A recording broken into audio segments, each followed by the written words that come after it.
Can we talk about this right now at 6:20 in the morning? Ooh, let's talk about it. You're at the game. Sometimes it's hard to see. He hits that ball to third base that Austin Riley drops.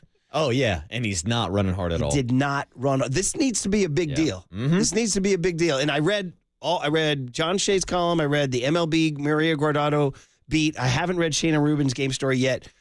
Nobody had mentioned it. It needs to be mentioned that Marco Luciano did not run out of the box for that. In a game like that, 90 feet is a huge deal. And I would imagine in the clubhouse, it's a big deal. Well, especially when you're battling for at-bats, when you're trying to make your name on this roster.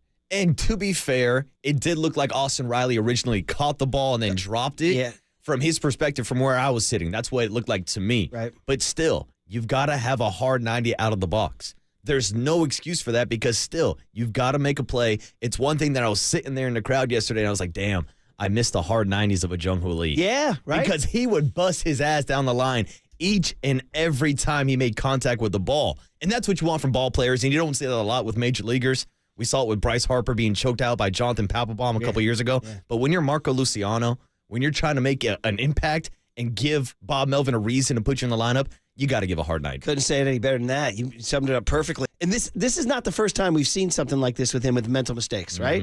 This seems to be something that follows him early in his career. Seems to be something he's not improving on. And it's like, bro, this is your time, bro. And you've already proved that you can't play. We can't trust you at shortstop, right? We don't know where we can trust you with the glove.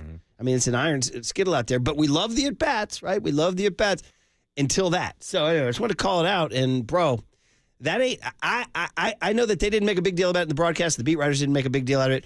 I'm pretty much sure that if Bob Melvin and Matt Williams are running the kind of clubhouse I want them to run, I want them to be up his you know what.